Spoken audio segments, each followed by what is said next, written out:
వార్తల వివరాలు చూస్తే జాతీయ క్వాంటం మిషన్ లక్ష్యాలను అందిపుచ్చుకొని దేశంలోనే తొలిసారిగా ఆంధ్రప్రదేశ్లో ఈ వ్యవస్థను ప్రారంభించామని సీఎం చంద్రబాబు తెలిపారు. భవిష్యత్తులో green energy, space technology, drone మరియు ఏఐ సేవలను ప్రజలకు చేరువ చేస్తామన్నారు.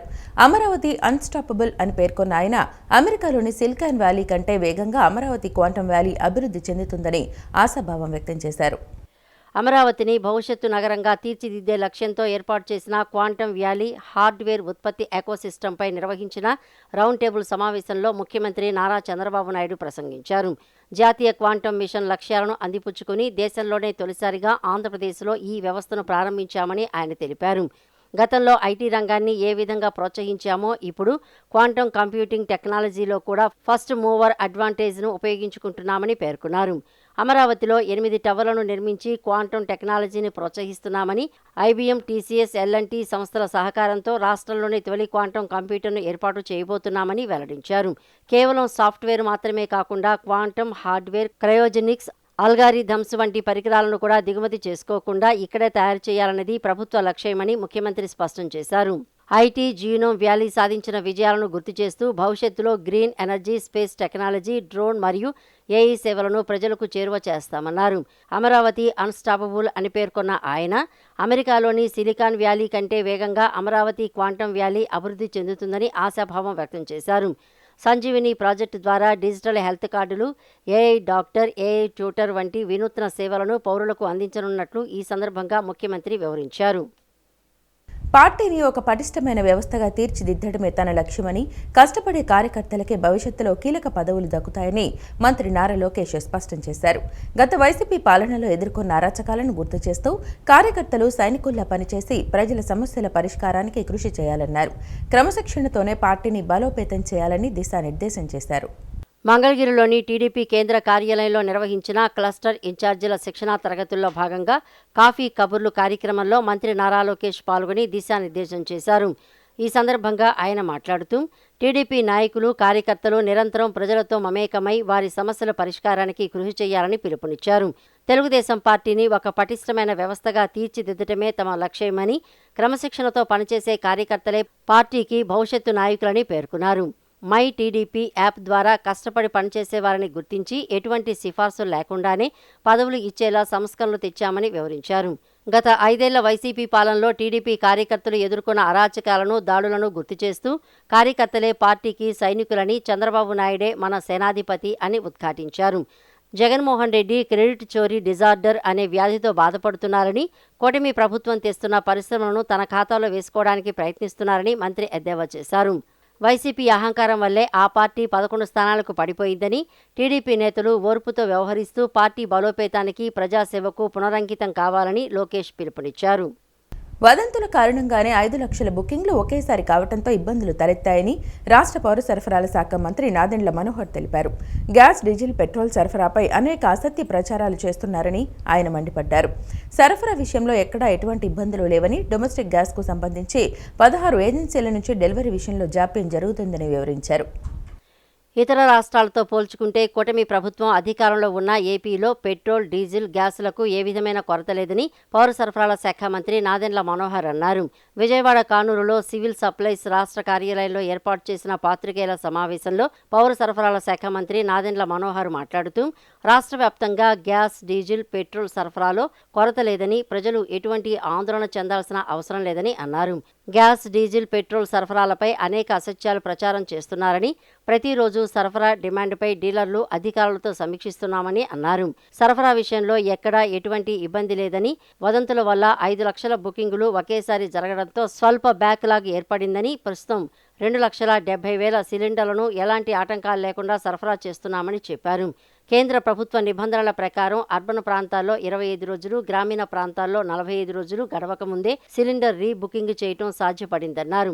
వినియోగదారులు గ్యాస్ ఏజెన్సీల వద్దకు వెళ్లాల్సిన అవసరం లేదని, ఆన్లైన్ బుకింగ్ ద్వారానే కేవలం ఓటీపీతో ఇంటి వద్దకే సిలిండర్ డెలివరీ చేస్తున్నామన్నారు. 5 లక్షల బుకింగ్స్ ఒకే రోజు జరిగినందుకు బ్యాక్లాగ్ కొంచెం ఏర్పడింది తప్ప ఈ రోజుకి మేము అందించే సరఫరా 2,70,000 సిలిండర్ల వరకు ఎక్కడ కూడా అంతరాయం లేకుండా అన్ని ప్రాంతాల్లో కూడా మేము సరఫరా చేసుకుంటూనే వస్తూ ఉన్నాం. వీటితో పాటు డొమెస్టిక్ ఎల్పిజి సిలిండర్లు దాదాపు ఒక 16 ఏజెన్సీలు 40,000 కన్నా ఎక్కువ ఉన్న కన్జ్యూమర్స్ డెలివరీస్ విషయంలో జాప్యం జరుగుతుందనే విషయం చాలా స్పష్టంగా మాకు సమాచారం అందింది. వాళ్ళకి అందించాల్సిన అడిషనల్ సపోర్ట్ ఏమైనా ఉంటే ఇమీడియట్గా టేక్ ఓవర్ చేసే విధంగా ఈ ఆయిల్ కంపెనీస్ని మేము అడ్రస్ చేశాం. ఇప్పుడు వరకు ఎన్ఫోర్స్మెంట్ విషయంలో డొమెస్టిక్ గ్యాస్ సిలిండర్స్ ఎక్కడైతే కొంతమంది బ్లాక్ మార్కెటింగ్ చేస్తున్నారో, హోర్డింగ్ చేస్తున్నారో వాళ్ళపైన 146 గ్యాస్ ఏజెన్సీస్ పైన మేము ఇప్పటి వరకు యాక్షన్ తీసుకున్నాం. వాళ్ళపైన 6A కేసెస్ రిజిస్టర్ చేశాం. At the same time 4,285 gas cylinders మేము సీజ్ చేయడం జరిగింది. సో ఎన్ఫోర్స్మెంట్ విషయంలో ఎక్కడ కూడా తగ్గకుండా అంతిమంగా ఎవరైతే నిజమైన లబ్ధిదారులు ఉన్నారో, ఎవరైతే జెన్యున్గా బెనిఫిషరీస్ ఎదురు చూస్తున్నారో గ్యాస్ బుకింగ్ చేసుకుని వాళ్ళ వరకు సరఫరా జరిగే విధంగా ఈ 3 ఆయిల్ కంపెనీస్ తోటి మేము ప్రతిరోజు సమాచారం షేర్ చేసుకుంటూ ఎప్పటికప్పుడు మేము ఆ అవైలబిలిటీ ఉండేటట్టు మేము నిర్ణయం తీసుకున్నాం. కేంద్ర ప్రభుత్వం ఈ రోజు నుంచి నాన్ డొమెస్టిక్ ఎల్పిజి సిలిండర్లకి అంటే కమర్షియల్ యూజ్ సిలిండర్లకి ఇనీషియల్గా 10% మీ అందరికీ తెలుసు, మార్చి 9వ తారీఖున ఎప్పుడైతే ఎసెన్షియల్ కమోడిటీస్ యాక్ట్ కింద తీసుకొచ్చారో 10% వరకే కేటాయించమని చెప్పడం జరిగింది. 10 నుంచి 20% వరకు వెసులుబాటు కల్పించారు. 20 నుంచి 40% వరకు వెసులుబాటు కల్పించిన తర్వాత ఈ రోజున మాకు వచ్చిన ఆర్డర్ ప్రకారంగా 70% వరకు కమర్షియల్ సిలిండర్స్కి సరఫరా చేయడానికి వెసులుబాటు కేంద్ర ప్రభుత్వం మాకు అందించింది. కూటమి ప్రభుత్వం చేస్తున్న ప్రతి అభివృద్ధి పనిని తన ఖాతాలో వేసుకునేందుకు జగన్ ప్రయత్నిస్తున్నారని మంత్రి కొల్లు రవీంద్ర మండిపడ్డారు. జగన్ క్రిమినల్, దోపిడీ, విధ్వంసాల క్రెడిట్ను ఎవరూ చోరీ చేయలేదని ఆయన ఎద్దేవా చేశారు. కడప స్టీల్ ప్లాంట్ పూర్తి చేయలేని క్రెడిట్ ఆయనకే దక్కుతుందన్నారు. మాజీ సీఎం జగన్మోహన్ రెడ్డిపై మంత్రి కొల్లు రవీంద్ర తీవ్ర స్థాయిలో విరుచుకుపడ్డారు. జగన్ క్రిమినల్, దోపిడీ, విధ్వంసాల క్రెడిట్ను ఎవరూ చోరీ చేయలేరని వ్యాఖ్యానించారు. తన 5 ఏళ్ల పాలనలో చేసింది చెప్పుకునేందుకు ఏమీ లేక చంద్రబాబు చేపడుతున్న అభివృద్ధిని క్రెడిట్ చోరీ చేసేందుకు జగన్ యత్నిస్తున్నారని విమర్శించారు. జగన్ అబద్ధాలకు విస్తృత ప్రచారం కల్పించేందుకు ఆయన సైకో బ్యాచ్ పరితపిస్తోందని మంత్రి పేర్కొన్నారు. జగన్ అవినీతి క్రెడిట్ను ఎవరూ చోరీ చేయలేరంటూ మంత్రి సెటైర్లు, కామెంట్లు చేశారు. కడప స్టీల్ ప్లాంట్ పూర్తి చేయలేని క్రెడిట్ జగన్దేనని అన్నారు. రాష్ట్రానికి విధ్వంసకారుడు, దోపిడీదారుడనే క్రెడిట్ జగన్కు మాత్రమే సొంతమన్నారు. సొంత బాబాయిని హత్య చేసి పెన్నమ్మ తాలిబొట్టు తెంచిన కేసులో జగన్ ఆడిన డ్రామాల క్రెడిట్ కూడా ఎవరూ చోరీ చేయలేరని చెప్పారు. కన్న తల్లి, సొంత చెల్లిని రోడ్డున పడేసిన క్రెడిట్ ఎవరూ కోరుకోరు కూడా అని వ్యాఖ్యానించారు. ల్యాండ్, శాండ్, మైన్, వైన్, గంజాయి వంటి క్రెడిట్లతో యువత సహా ఎందరో జీవితాలను జగన్ నాశనం చేశారని మండిపడ్డారు. దుర్మార్గమైన ఆలోచనలతో రాష్ట్రాన్ని సర్వనాశనం చేసి 151 స్థానాలు వచ్చిన పార్టీని 11కు దిగజార్చిన క్రెడిట్ ఒక్క జగన్ది మాత్రమేనంటూ మంత్రి విమర్శించారు. అయ్యా జగన్మోహన్ రెడ్డి గారు, అన్ని అభూత కల్పనలు. ఈ రాష్ట్రంలో జగన్మోహన్ రెడ్డి మాట్లాడినటువంటి అబద్ధాలు ఇవాళ ఎదుటివారి మీద బురద జల్లే కార్యక్రమాలు తప్ప ఆయన చేసింది చెప్పుకోవడానికి ఏమీ లేదు. ఇవాళ ఏదైతే ఆయన చెప్పిన 100 సార్లు అబద్ధాలు చెప్తాడు, అవే అబద్ధాలు సైకో బ్యాచ్ ఉన్నారు కింద, వాళ్ళు మోస్తా ఉంటారు. అవి ఇదేనా మీ క్రెడిట్? ఇవాళ మీ క్రిమినల్ క్రెడిట్ గురించి, మీ దోపిడీల గురించి, మీరు చేసినటువంటి విధ్వంసాలు క్రెడిట్ ఎవరు చోరీ చేయలేరు. ఇది వాస్తవం. నేరాలు చేశారు, అనేక దోపిడీ చేశారు. అలాంటి క్రెడిట్ని ఎవరు మీకులాగా ఆ క్రెడిట్ని సాధించలేరు. మీరు చేసినటువంటి విధ్వంసాలు సాక్షాత్తు ప్రజావేదిక లాంటి ఒక పవిత్రమైనటువంటి స్థలాన్ని కూల్చారు. అలాంటిది ఎవరు చేయలేరు. ఆ క్రెడిట్ ఎవరు కూడా చోరీ చేయలేరు. అలాగే 9 సార్లు విద్యుత్ ఛార్జీలు పెంచారు. 32,000 కోట్ల రూపాయలు ప్రజల మీద భారం మోపారు. అలాంటి క్రెడిట్ని ఎవరు చోరీ చేయలేరు మీరు చేసినటువంటి దుర్మార్గాల్ని. రివర్స్ టెండర్ పేరుతో పోలవరం పనుల్లో అలాగే నదుల అనుసంధానానికి గండి కొట్టినటువంటి క్రెడిట్ని ఎవరు చోరీ చేయలేరు. అది మీ ఘనత. అదేవిధంగా పక్క రాష్ట్రాల కన్నా కూడా ఒక సమర్థవంతమైనటువంటి రాజధాని అమరావతి నిర్మాణం చేసుకోవాలంటే ఆ అమరావతి నిర్మాణానికి అడ్డం కొట్టి 3 రాజధాని పేరుతో విషం చిమ్మి అమరావతి రైతుల మీద దాడులు చేసి మీరు చేసినటువంటి విధ్వంసం, విద్వేష చర్యలను ఎవరు కూడా క్రెడిట్ తీసుకోలేరు. చరిత్ర చెప్పొద్దు. ఇవాళ ఏదో తాత్కాలికంగా మీరు మాట్లాడేయటం కాదు, చరిత్రహీనులుగా మిగిలే రోజులు ఖచ్చితంగా ఉన్నాయి. విధ్వంసకారుడు, ఈ రాష్ట్రంలో విధ్వంసకారుడు ఎవరంటే ఆ క్రెడిట్ మీదే. దోపిడీదారుడు ఎవరంటే ఆ క్రెడిట్ మీదే. ఇవాళ ఇరిగేషన్ ప్రాజెక్టులు, వెలుగొండ ప్రాజెక్ట్ని ఇవాళ చంద్రబాబు నాయుడు గారు వేగవంతంగా పనులు చేస్తూ ఉంటే అది నేనే పూర్తి చేస్తున్నానని చెప్పి పెద్ద అబద్ధం చెప్పడం. అమరావతిని శాశ్వత రాజధానిగా చేస్తూ కేంద్రం చట్టం తెస్తోందని, గత ప్రభుత్వపు 3 రాజధానుల గందరగోళానికి తెరపడి పెట్టుబడులకు మార్గం సుగమం అవుతుందని ముఖ్యమంత్రి చంద్రబాబు నాయుడు పేర్కొన్నారు. చేనేతలకు ఉచిత విద్యుత్ అమలుతో పాటు ఇప్పటికే 5.5 లక్షల ఇళ్ల నిర్మాణం పూర్తి చేసి పేదల ఆశలను నెరవేర్చామని, విశాఖ మరియు కడప స్టీల్ ప్లాంట్ల అభివృద్ధికి పెద్దపీట వేస్తున్నామని వివరించారు. రాష్ట్ర అభివృద్ధిపై వైసీపీ చేస్తున్న తప్పుడు ప్రచారాన్ని కార్యకర్తలు ధీటుగా తిప్పికొట్టి ప్రభుత్వ సంక్షేమ పథకాలను ప్రజల్లోకి బలంగా తీసుకెళ్లాలని ఆయన దిశానిర్దేశం చేశారు. రాష్ట్రంలో సమర్థవంతమైన నాయకత్వాన్ని అందిస్తూ జనాభా ప్రాతిపదికన అన్ని కులాలకు రాజకీయ సాధికారత కల్పిస్తామని ముఖ్యమంత్రి చంద్రబాబు నాయుడు ప్రకటించారు. అమరావతిని శాశ్వత రాజధానిగా చేస్తూ కేంద్రం చట్టం తీసుకువస్తోందని, గత ప్రభుత్వపు 3 రాజధానుల గందరగోళానికి తెరపడి పెట్టుబడులకు మార్గం సుగమం అవుతుందని పేర్కొన్నారు. ప్రతి నెల 1వ తేదీనే పింఛన్లు, ఉద్యోగుల జీతాలు చెల్లిస్తున్నామని, తాజాగా చేనేతలకు ఉచిత విద్యుత్ పథకాన్ని ప్రారంభిస్తున్నట్లు వెల్లడించారు. రాష్ట్ర వ్యాప్తంగా ఇప్పటికే 5.5 లక్షల ఇళ్ల నిర్మాణం పూర్తి చేసి పేదల సొంత ఇంటి కల నెరవేర్చామని, గత ప్రభుత్వం విస్మరించిన టిట్కో లబ్ధిదారుల అడ్వాన్స్ సొమ్ము 174 కోట్లను తిరిగి చెల్లిస్తున్నామని చెప్పారు. విశాఖ స్టీల్ ప్లాంట్ రక్షణకు కేంద్రం 11,400 కోట్లు కేటాయించిందని, నక్కపల్లిలో ఆర్సెల్ఆర్ మిట్టల్ స్టీల్ ప్లాంట్తో పారిశ్రామిక అభివృద్ధి జరుగుతుందని తెలిపారు. రాయలసీమను హార్టికల్చర్ హబ్గా మార్చుతూనే కడప స్టీల్ ప్లాంట్ పనులు త్వరలోనే ప్రారంభిస్తామని చెప్పారు. సాగునీటి ప్రాజెక్టులపై వైసీపీ చేస్తున్న తప్పుడు ప్రచారాన్ని కార్యకర్తలు ధీటుగా తిప్పికొట్టాలని, క్షేత్రస్థాయిలో ప్రజలకు చేరువగా ఉండాలని ముఖ్యమంత్రి పిలుపునిచ్చారు. రాష్ట్రంలో ఎన్డీఏ కూటమి ప్రభుత్వం అధికారంలోకి వచ్చిన 21 నెలల స్వల్ప కాలంలోనే సూపర్ 6 పథకాలు అత్యంత విజయవంతంగా అమలు చేసిందని కార్మిక శాఖ మంత్రి వాసంశెట్టి సుభాష్ పేర్కొన్నారు. ఉగాది కానుకగా 10,000 పోస్టులతో జాబ్ క్యాలెండర్ విడుదల, దివ్యాంగులకు ఉచిత బస్సు ప్రయాణం, ఆర్సెల్ఆర్ మిట్టల్ ప్లాంట్ ద్వారా 1,00,000 ఉద్యోగాల కల్పన వంటివి కూటమి ప్రభుత్వ చిత్తశుద్ధికి నిదర్శనమన్నారు. విపక్షాల విమర్శలను తిప్పికొడుతూ అభివృద్ధిని చూసి ఓర్వలేక జగన్మోహన్ రెడ్డి విషప్రచారం చేస్తున్నారని మండిపడ్డారు. ఆంధ్రప్రదేశ్ రాష్ట్రంలో ఎన్డీఏ కూటమి ప్రభుత్వం అధికారంలోకి వచ్చిన 21 నెలల స్వల్ప కాలంలోనే సూపర్ 6 పథకాలను అత్యంత విజయవంతంగా అమలు చేసిందని కార్మిక శాఖ మంత్రి వాసంశెట్టి సుభాష్ పేర్కొన్నారు. టీడీపీ కేంద్ర కార్యాలయంలో జరిగిన మీడియా సమావేశంలో ఆయన మాట్లాడుతూ, గత ప్రభుత్వం రాష్ట్రాన్ని ఆర్థికంగా అస్తవ్యస్తం చేసినప్పటికీ ముఖ్యమంత్రి చంద్రబాబు నాయుడు, పవన్ కళ్యాణ్, లోకేష్ల కృషితో అభివృద్ధి, సంక్షేమం 2 కళ్లుగా ముందుకు సాగుతున్నాయని కొనియాడారు. ప్రభుత్వ విజయాలను వివరిస్తూ ఇప్పటి వరకు 60,000 కోట్ల పెన్షన్లు పంపిణీ, 1,00,000 మంది మహిళలను పారిశ్రామికవేత్తలుగా తీర్చిదిద్దటం, రైతులకు 2,676 కోట్ల పెట్టుబడి సాయం వంటి కీలక మైలురాళ్లను ఆయన ప్రస్తావించారు. వీటితో పాటుగా ఉగాది కానుకగా 10,000 పోస్టులతో జాబ్ క్యాలెండర్ విడుదల, దివ్యాంగులకు ఉచిత బస్సు ప్రయాణం, ఆర్సెల్ఆర్ మిట్టల్ ప్లాంట్ ద్వారా 1,00,000 ఉద్యోగాల కల్పన వంటివి కూటమి ప్రభుత్వం చిత్తశుద్ధికి నిదర్శనమని తెలిపారు. విపక్షాల విమర్శలను తిప్పికొడుతూ అభివృద్ధిని చూసి ఓర్వలేక జగన్మోహన్ రెడ్డి విషప్రచారం చేస్తున్నారని, మానసిక ప్రశాంతత కోసం ఆయన యోగా ప్రాక్టీస్ చేయటం మంచిదని మంత్రి ఎద్దేవా చేశారు. రానున్న 10 ఏళ్లలో ఆంధ్రప్రదేశ్ దేశంలోనే నెంబర్ 1 స్థానంలో నిలవడం ఖాయమని ఆయన ధీమా వ్యక్తం చేశారు. అన్నదాత సుఖీభావ 3వ విడతగా సుమారు 47 లక్షల మందికి రైతులకు 2676 అంటే 2,676 కోట్ల రూపాయలు వారి ఖాతాల్లో జమ చేయడం జరిగింది. అలాగే ఉగాది కానుకగా నిరుద్యోగ యువకుల కోసం సుమారు 10,000 పోస్టులు జాబ్ క్యాలెండర్ విడుదల చేయడం జరిగింది. అలాగే దివ్యాంగ శక్తి పేరట 12.76 లక్షల మంది దివ్యాంగులకు ఉచిత బస్సు ప్రయాణం కల్పించడం జరిగింది.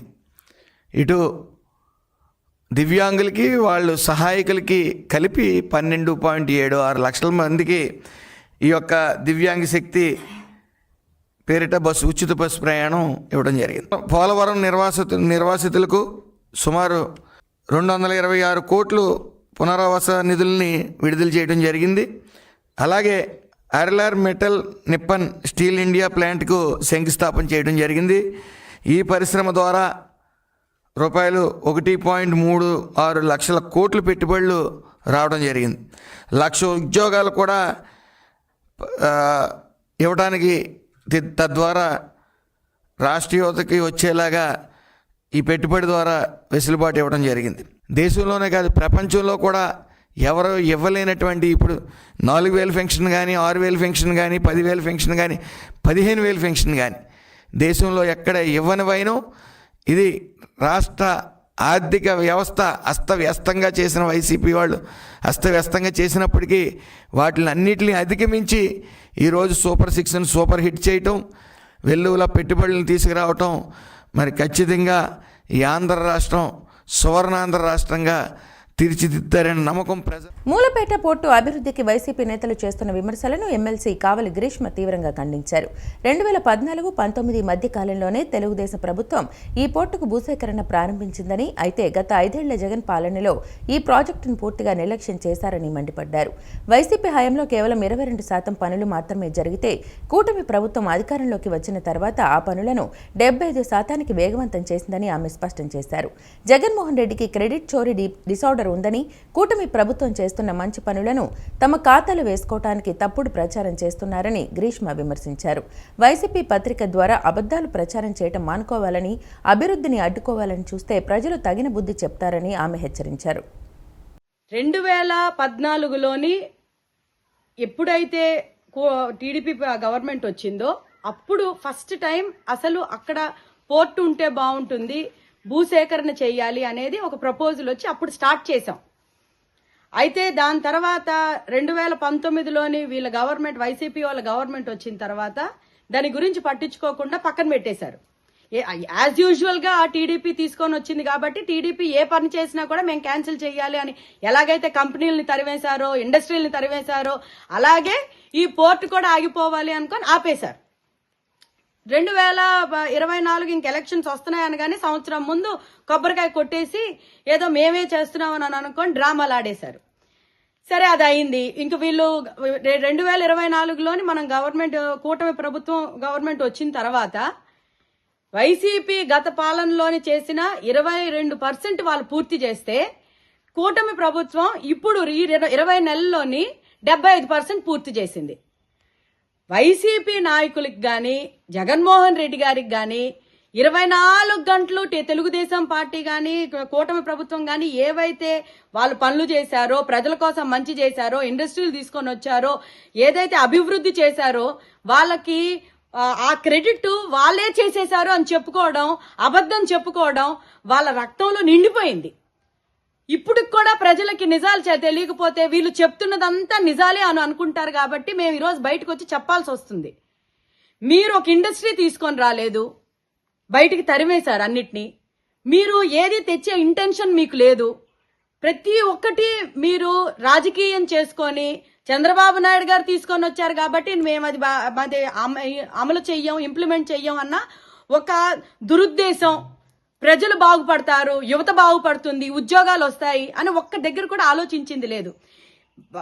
ఏదైతే మూలపేటలోని మన పోర్టుకి కావాల్సిన వస్తువులు కానివ్వండి, లేకపోతే కోల్బర్త్ కానివ్వండి, లేకపోతే ఏదైనా సరే మనకు ఒక పోర్టు పెట్టడానికి కావాల్సిన అవసరాలు ఏవైతే ఉన్నాయో వాటన్నిటికీ సమకూర్చడానికి ఎంత ఎన్డీఏ ప్రభుత్వం ప్రధానమంత్రి గారిని కలవడం జరిగింది, కేంద్ర మంత్రుల్ని కలవడం జరిగింది. ఈవెన్ ఏవైతే భూసేకరణ ఏదైతే ఉంటుందో, ఉప్పు భూములు ఏవైతే ఉంటాయో స్టోరేజ్కి కానీ ఏదైతే దేనికైతే వాడతామో ఏ ఉప్పు భూములు అయితే ఉంటాయో 360 ఎకరాలు 99 ఇయర్స్కి అంటే 99 సంవత్సరాలకి లీజుకు కూడా తీసుకోవడం జరిగింది. ఇది ఎన్డీఏ గవర్నమెంట్ మాకు చిత్తశుద్ధి ఉంది కాబట్టి ఇది మేము చేయటం జరిగింది.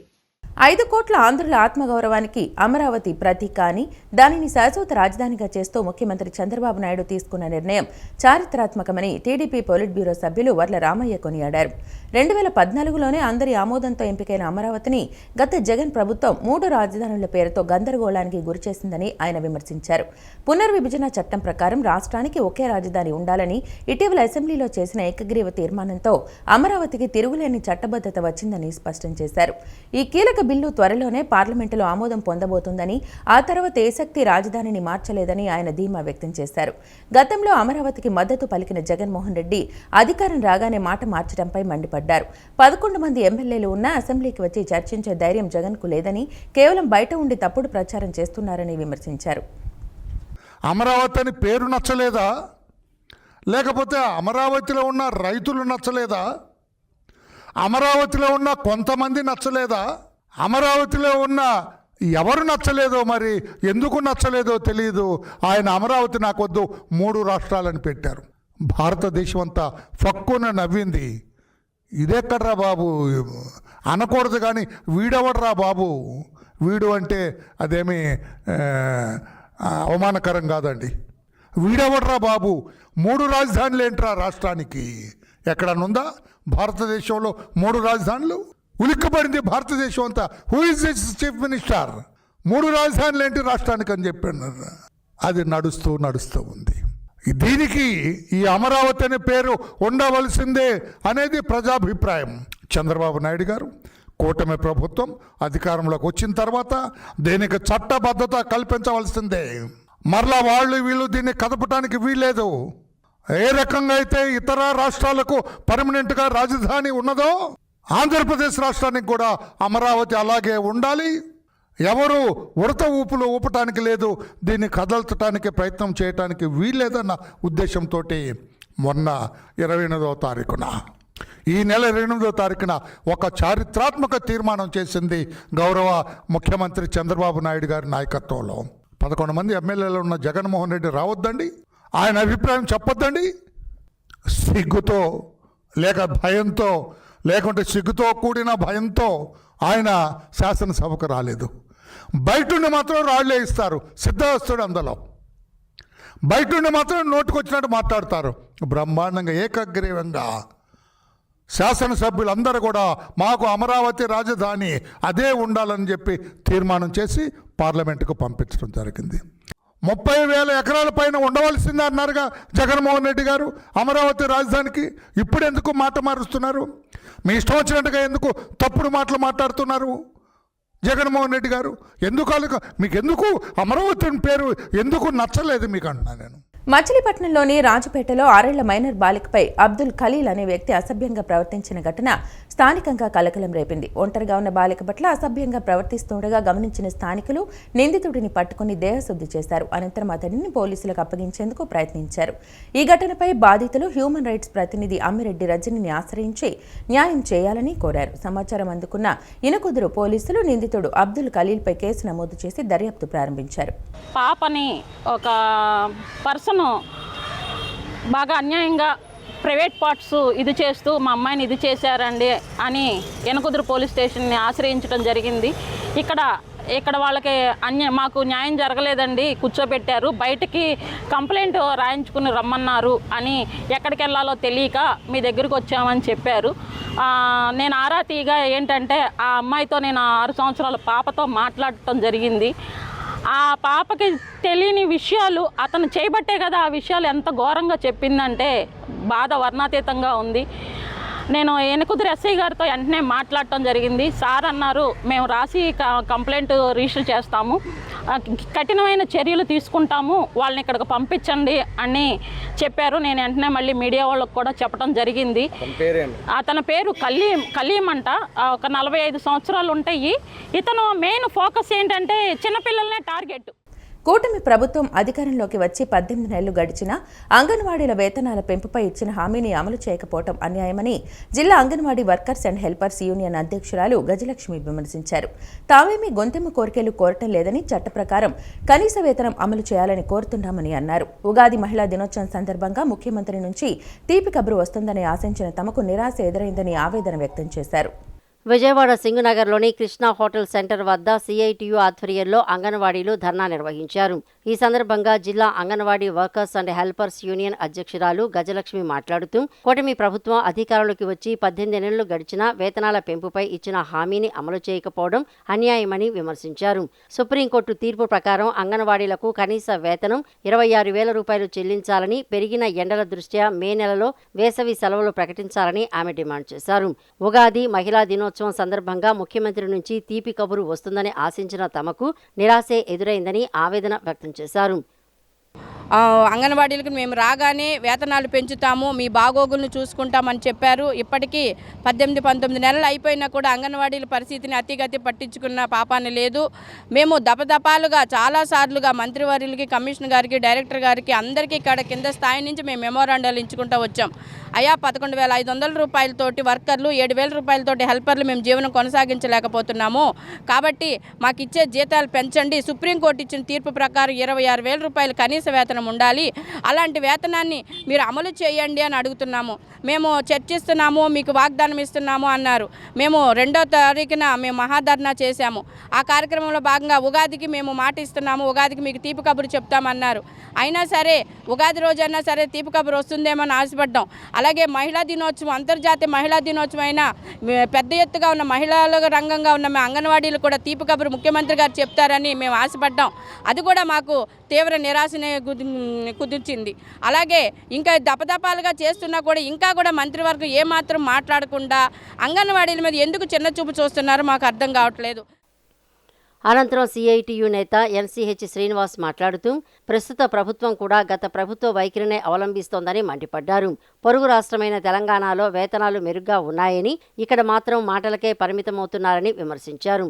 హెల్పర్ల ప్రమోషన్లో కోత విధించే కొత్త జీవోను ఉపసంహరించుకోవాలని, 5 ఏళ్ల సర్వీసు నిండిన వారందరికీ గ్రాట్యుటీ చట్టాన్ని అమలు చేయాలని ఆయన డిమాండ్ చేశారు. ప్రభుత్వం వెంటనే స్పందించి వేతనాలు పెంచని పక్షంలో రాష్ట్ర వ్యాప్తంగా మరో ఉధృతి పోరాటానికి సిద్ధమవుతామని అంగన్వాడీ నేతలు హెచ్చరించారు. 42 రోజుల పాటు చారిత్రాత్మకమైనటువంటి సమ్మె జరిగింది. ఆ సమ్మె సందర్భంగా ఒప్పందాలు ఏవైతే ఉన్నాయో ఆ ఒప్పందాలను అమలు చేయబడడం నుంచి ఆ ప్రభుత్వం ఇంటిదారి పట్టింది. ఆ ప్రభుత్వం చేయలేకపోయింది. వైసీపీ ప్రభుత్వం మోసం చేసింది, దగా చేసింది. మేము వేతనాలు పెంచుతామని చెప్పారు. అసెంబ్లీ సాక్షిగా మాట్లాడారు. అలాగే మంత్రి గారి సమక్షంలో చర్చలు జరిగాయి. కానీ ఆ చర్చల్లో ఉన్న వేతన పెంపుదల ప్రతిపాదన ఉందంటే ప్రతిపాదన లేదు. అంగన్వాడీలు అడుగుతుంది ఏంటి? గొంతెమ్మ కోరికలు కాదే. 26,000 రూపాయలు కనీస వేతనం మనం అడుగుతా ఉన్నాం. పక్కన ఉన్న తెలంగాణలో వేతనాలు పెరిగి 13,500 ఇస్తూ ఉన్నారు. 18,000 రూపాయలు చేయాలని చెప్పి అక్కడ ఉన్నటువంటి మంత్రి పాటించినటువంటి పరిస్థితి ఉంది. కానీ మన ప్రభుత్వం మాటలు కోటలు దాడుతూ ఉన్నాయి, ఆచరణ గడప దాడినటువంటి పరిస్థితి ఉంది. ఇప్పటికైనా వేతనాలు పెంచడానికి అవసరమైనటువంటి చర్యలు చేపట్టాలి. చల్లపల్లి పోలీస్ స్టేషన్లో బాణసంచా పేలుడు ఘటన దిగ్భ్రాంతి కలిగించిందని ఆవనిగడ్డ ఎమ్మెల్యే మండలి బుద్ధప్రసాద్ అన్నారు. దీపావళి టపాసులు కోర్టుకు తరలించే క్రమంలో ప్రమాదవశాత్తు సంభవించిన ఈ ఘటనలో ఎస్ఐ సహా 5 పోలీస్ సిబ్బంది గాయాలకు గురికావడం బాధాకరమని అన్నారు. భవిష్యత్తులో ఇలాంటి ఘటనలు పునరావృతం కాకుండా అధికారులు తగు నిర్ణయాలు తీసుకోవాలని కోరారు. ప్రమాద ఘటనలో క్షతగాత్రులు త్వరగా కోలుకోవాలని ఆకాంక్ష వ్యక్తం చేశారు. చల్లపల్లి పోలీస్ స్టేషన్లో బాణాసంచా పేలుడు ఘటన దిగ్భ్రాంతిని కలిగించిందని అవనిగడ్డ ఎమ్మెల్యే మండలి బుద్ధప్రసాద్ అన్నారు. మంగళవారం చల్లపల్లి పోలీస్ స్టేషన్లో దీపావళి టపాసుల పేలుడు ఘటనా స్థలాన్ని ఎమ్మెల్యే పరిశీలించారు. పేలుడు ధాటికి గురై ధ్వంసమైన ఎస్ఐ కారు, స్టేషన్ భవనం, భీతాహంగా మారిన పరిసరాలు పరిశీలించారు. ఘటనా స్థలంలో పగిలిపోయిన కుండీలు, స్టేషన్ వరండాలో దెబ్బతిని పలుచోట్ల కాలిపోయిన రిసెప్షన్ కౌంటర్, పగిలిపోయిన ఎస్ఐ గది డోర్, దెబ్బతిన్న వెనుక గుమ్మం, వరండా పక్క గదిలో ఊడిపోయిన సీలింగ్ పరిశీలించారు. Challapalli CI K Eswararao, Mopidevi SI Pamarthi Gautam Kumar ఘటన జరిగిన తీరును ఎమ్మెల్యేకు వివరించారు. ప్రమాదంలో గాయపడిన Challapalli SI D Durga Anjaneyulu, court constable Abdulla, constable D నాగరాజులకు ఎక్కువ గాయాలు కాగా వారిని ఎన్ఆర్ఐ ఆసుపత్రికి తరలించినట్లు తెలిపారు. స్వల్ప గాయాలకు గురైన head constable Teja, constable Shivaparvati Challapalli ప్రభుత్వ ఆసుపత్రిలో చికిత్స పొందుతున్నట్లు తెలిపారు. ఈ సందర్భంగా ఎమ్మెల్యే మీడియాతో మాట్లాడుతూ దీపావళి టపాసులు కోర్టుకు తరలించే క్రమంలో ప్రమాదవశాత్తు సంభవించిన ఈ ఘటనలో ఎస్ఐ సహా 5 పోలీసు సిబ్బంది గాయాలకు గురికావడం బాధాకరమని పేర్కొన్నారు. వారిలో ఎవరికీ ప్రాణాపాయం వాటిల్లకపోవడం అదృష్టమన్నారు. పేలుడు ధాటికి భవనంలోని అన్ని గదులు దెబ్బతిన్నాయన్నారు. భవిష్యత్తులో ఇలాంటి ఘటనలు పునరావృతం కాకుండా అధికారులు తగు నిర్ణయాలు తీసుకోవాలని కోరారు. ప్రమాద ఘటనలో క్షతగాత్రులు త్వరగా కోలుకోవాలని ఆకాంక్షను వ్యక్తం చేశారు. అనంతరం ప్రభుత్వ ఆసుపత్రిలో చికిత్స పొందుతున్న హెడ్ కానిస్టేబుల్ తేజ, మహిళా కానిస్టేబుల్ శివపార్వతిలను పరామర్శించి ధైర్యం చెప్పారు. జగ్గైపేట ఆటోనగర్లోని కెమికల్ కర్మాగారాల వల్ల భూగర్భ జలాలు కలుషితమవుతున్నాయన్న ఫిర్యాదులతో కలెక్టర్ ఆదేశాల మేరకు అధికారులు తనిఖీ చేసి నీటి నమూనాలు సేకరించారు. కాలుష్యానికి కారణమైన 2 పరిశ్రమలను ఇప్పటికే మూసివేశామని, నిబంధనలు అతిక్రమించే మరిన్ని సంస్థలపై కఠిన చర్యలు తీసుకుంటామని పొల్యూషన్ కంట్రోల్ బోర్డు అధికారి హెచ్చరించారు. ఈ కాలుష్యం వల్ల ఉపాధి కోల్పోయి పన్నులు కట్టలేకపోతున్నామని, శాంతినగర్ వరకు ఈ ప్రభావం ఉందని జేఏసీ ప్రతినిధులు అధికారుల దృష్టికి తీసుకెళ్లారు. ఎన్టీఆర్ జిల్లా జగ్గయ్యపేట మండలం ఆటోనగర్లో భూగర్భ జలాల కాలుష్యంపై ఆందోళనలు వ్యక్తమవుతున్న నేపథ్యంలో జిల్లా అధికార బృందం పలు బోర్లను పరిశీలించి నీటి నమూనాలను సేకరించింది.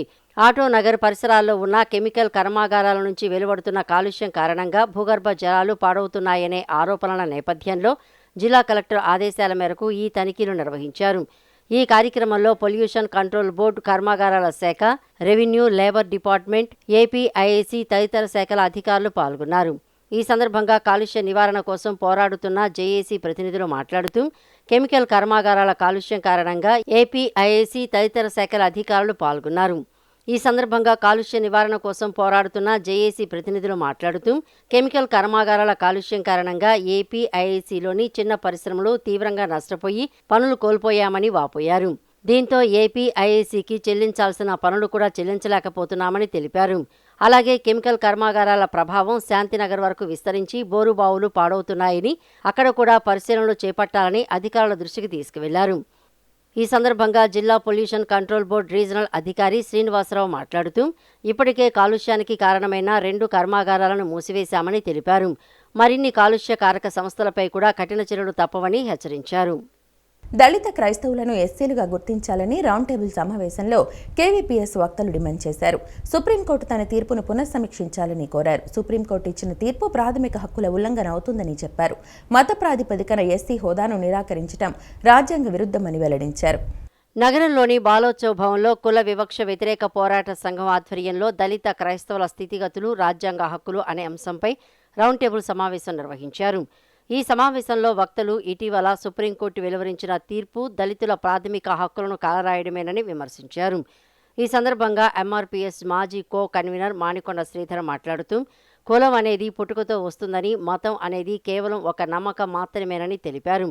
కేవలం మతం మారినంత మాత్రాన ఒక వ్యక్తి ఎదుర్కొనే సామాజిక వివక్ష, అంటరానితనం పోవని పేర్కొన్నారు. దళిత క్రైస్తవులకు న్యాయం జరిగే వరకు తమ పోరాటం ఆగదని, భవిష్యత్తులో ఉద్యమాన్ని మరింత ఉధృతరం చేస్తామని హెచ్చరించారు. రాజకీయేతర సంస్థల్లో కూడా రాజకీయాలు చొప్పించి రాజకీయాల్లోకి హిందూ మతాన్ని తీసుకొచ్చి ఇతర మతాలని చీల్చి చెండాడే విధంగా ఆ మతాలను ఆశ్రయిస్తున్నటువంటి దళితుల్ని, బీసీల్ని, ఎస్సీల్ని వాళ్ళ సామాజికంగా గుర్తింపు లేకుండా వాళ్ళని ఆంక్షలు విధించేటువంటి అంటరాంతరాన్ని గుర్తించేటువంటి పద్ధతిలో ఉన్నది. ఈరోజు వాళ్ళు అభివృద్ధి అవడానికి సంబంధించినటువంటి క్రైస్తవ మతాల్లో దేవుడి పేరుతో వ్యక్తిగతమైనటువంటి వాళ్ళు క్రైస్తవ మతాన్ని ఆచరిస్తుంటే, మీరు క్రైస్తవ మతం తీసుకున్నారు కాబట్టి మీరు దళితులు కారు, మీరు ఉద్యోగాల్లో రిజర్వేషన్ కల్పించబడమైనటువంటి పెద్దన్న పాత్ర వేసినటువంటి సుప్రీంకోర్టు ద్వారా ఆర్ఎస్ఎస్ మత సిద్ధాంతాల మీద ఉన్నటువంటి బీజేపీ ప్రభుత్వం, నరేంద్ర మోడీ, అమిత్ షా వీళ్ళందరూ సుప్రీంకోర్టు ద్వారా ఒక తీర్పు ఇప్పించారు. ఆ తీర్పు ఈరోజు భారతదేశంలో ఉన్నటువంటి రాజ్యాంగాన్ని అమలు జరుగుతున్నటువంటి రాజ్యాంగాన్ని పరిధిలో జీవిస్తున్నటువంటి వాళ్ళకి కత్తి మీద సాగుగా ఉంది, పీక మీద కత్తిలాగా ఉంది. అందుకని ఈరోజు క్రైస్తవులు మతం తీసుకోకముందు వీళ్ళు దళితులు, దేవుడు ఏ దేవుడిని ఆరాధించవచ్చు అనేటువంటి రాజ్యాంగంలో రాజ్యాంగం చూసిన మేరకు వీళ్ళు జీవిస్తున్నటువంటి పరిస్థితిలో ఈరోజు సుప్రీంకోర్టు తీర్పు, ఆ తీర్పుని అంటారు సుప్రీంకోర్టు ఇచ్చినటువంటి తీర్పుని ధిక్కరిస్తే కంటెంప్ట్ ఆఫ్ కోర్టు కింద మిమ్మల్ని చర్య తీసుకోవచ్చు. ఎన్ని చర్యలను తీసుకోవచ్చు సుప్రీంకోర్టు, ఇది మాత్రం అమోఘమైనటువంటి తీర్పు అని చెప్పి. ఈ వార్తలు ఇంతటితో సమాప్తం. నమస్కారం.